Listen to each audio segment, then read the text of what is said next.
Hi there everybody, I am out here at Olson Power Equipment today, and I'm back here wandering around all of the fun little accessories that you can put on your tractor, and I've counted up all of the loader crates over here, and there's 35 loaders altogether in this corner, and there's only one that is a pin-on bucket.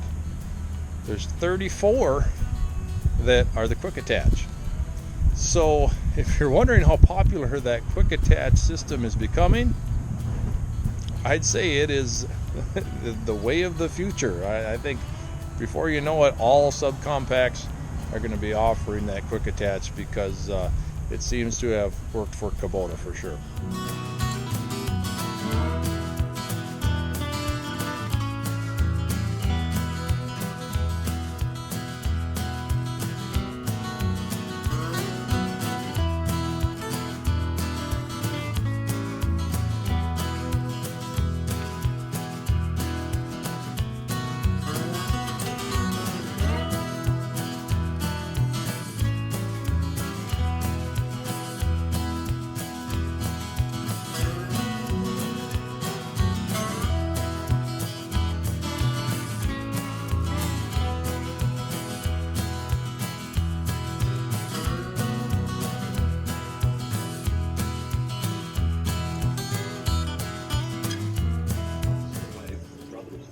Hey there everybody, I am here at Olson Power Equipment, and I happen to run into Chris.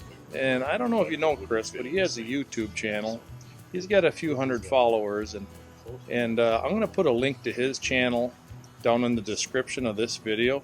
So do me a favor, go check out Chris's channel. He's got a 2680. He recently got a 2680. He upgraded from a 2380. So if you want to see some of the differences, he'll be able to tell you a lot about that. He's also got some attachments for his, and he does a lot of stuff kind of similar to what I do because he lives in town. He's got a smaller yard. He doesn't have a lot of acreage. But we're both out here with Kevin. And Kevin, we'd hate to interrupt your conversation, but you have a YouTube channel of your own you're trying to grow. You want to? It's in an infancy stage. In the infancy stages. Yes. But if you want it to grow into from the infancy stages up into the maybe the childhood stages and then the adolescent stages and finally the adults, what is the name of your YouTube channel? Well, presently, and if I can figure out how to upload videos from my camera to YouTube, I'll be good. But right now it is still called Barbecue Bow Hunting and Boating, I believe is what it is. Barbecue, bow hunting, and boating. So those are all things that we love to do. We enjoy the finer things of life. And tractoring. Now you might change the name. Yes. But right now, as in present form, barbecue. We all probably subscribe to Outdoors of the Morgans. Outdoors of the Morgans. I can't copy that because Mike and Melissa have a great channel. I've been watching it for years, much like with you two guys. But yeah, our family like what we do, camping outside and do bow hunting. I cook a lot of barbecue. Never trust a skinny barbecue cook. But I do a lot of barbecue stuff on some. I've got about a half a dozen different smokers and cookers that I use. So a lot of grad parties. All right, so I enjoy doing that kind of thing too. But he's really serious. He's not a skinny barbecue cook, so he's a good one. He must be good at it. Yes. Now, Chris, I kind of plugged your channel a little bit too, but you want to tell us a little bit more about it? Well, I'm just a follower of John, like everybody subscribes to me, shall we say. But yeah, for my channel is under the, gosh, I live in town. What am I doing with a tractor? Exactly. So that's why I call it Kubota in the City, because it's about, you really can use this thing in town. And I didn't get 160 hours on mine in a year and a half doing nothing with it. So yeah, that's what mine is all about. So you stayed plenty busy on your tractor, even though you live in town. So I'm telling you guys, all you got to do is convince your wife and you can get a tractor. That's pretty much all there is to it. Find a reason, find an excuse, whether it's helping neighbors, helping someone nearby, or just making life a little bit easier. You also can get a tractor if you live in town. It's possible. We've proven it. With your spouse. Yeah, because then you get there you go. Yeah. Did you hear that? Kevin's got an idea. Yes. Yep. You get the jobs done faster and you spend more time with your family. We all know that you're going to end up spending more time with your tractor, but you can tell your wife that. That sounds good. Now we're here because Kevin might join the Kubota BX club. He's looking at this 2380, and this 2380 has about 25, Yep, 24.8 hours on it. Somebody traded it in. They probably wanted something a little bit bigger for themselves, but this is a perfect machine for Kevin. Kevin, tell us what you're going to be primarily using this for. Well, we recently moved last end of November to a house that has a little over 3.5 acres of pretty much grass, all lawn. And we have to redo all the landscaping around the house. And we have a lot bigger yard to mow. I've tried to do a Kubota Commander, kind of a review video on my channel. And so that's active on the channel. There's not a whole lot on there yet, but and then some snow removal from our driveway that's fairly considerable compared to a walk behind snowblower that I've been used to. Sure. It took me quite a while to do it, and this last winter was kind of a test of how that was going to work out. So. Yeah, I bet. So yeah, we all endured the winter that we'll probably remember for a long time, because in the month of February alone, 28 days in February, I put on 50 hours on my tractor. It was ridiculous. Enjoyed every minute in that nice warm heated cab. But you definitely want something that's a little bit quicker than a walk behind. So anyway, we're hoping to see Kevin on this tractor here on his YouTube channel eventually. We'll see. And if you haven't subscribed to Chris yet, go over and do that. I'll tell you what, I'll put both links in my description. So check out their channels, subscribe to them, give them a like for sure. And it's growing. We're going to get them out of the infancy stages.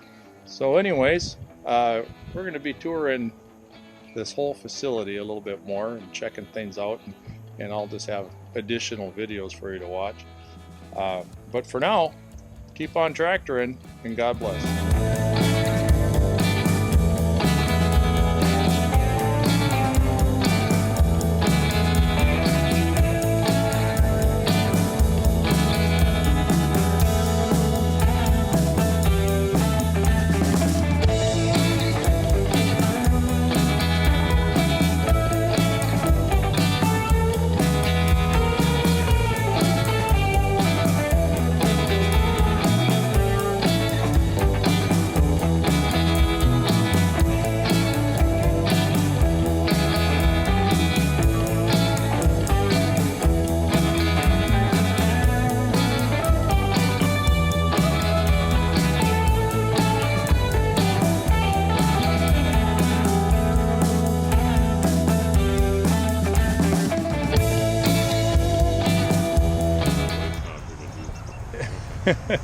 Alright, so we got dueling videos going on That's here. right here. So you're going to have this on your channel, I'll have this on my channel.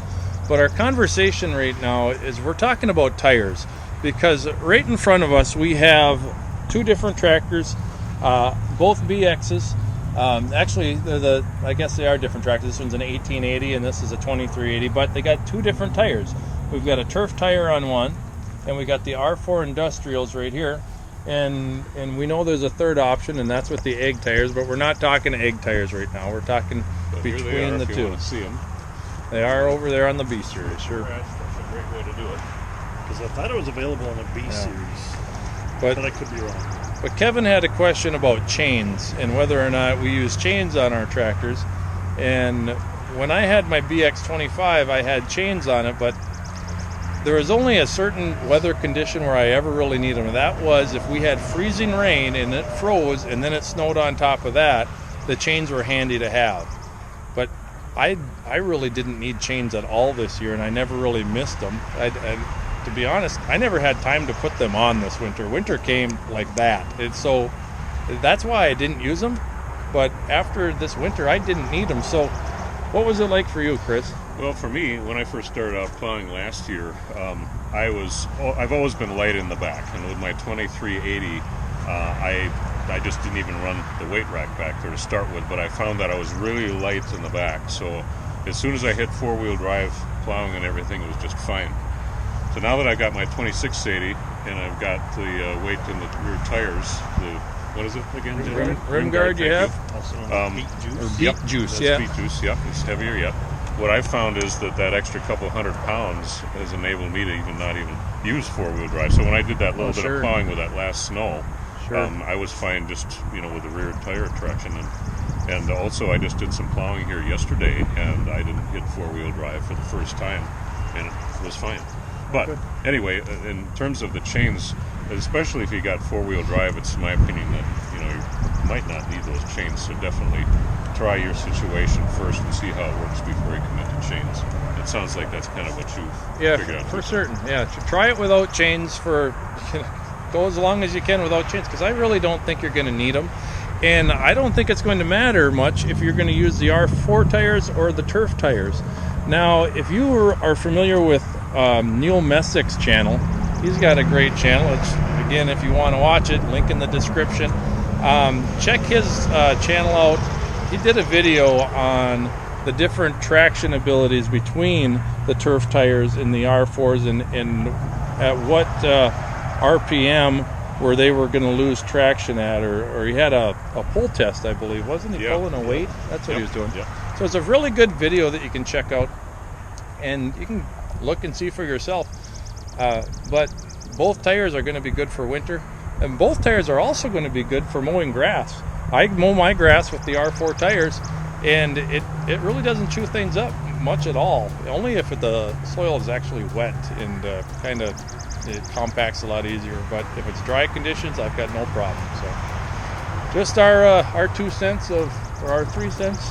Do you want to add your cent too? I have zero experience yet. Zero experience. Going to have some. He'll have some soon. Too soon. His wife even promised him that. I can tell you, hey, careful always say that, but I can only tell you about a Kubota Commander experience, and that's all I can tell you. Yeah, you got the Kubota Commander. So that's our 2 cents for you. Almost 2.5. All right. Keep watching, you guys.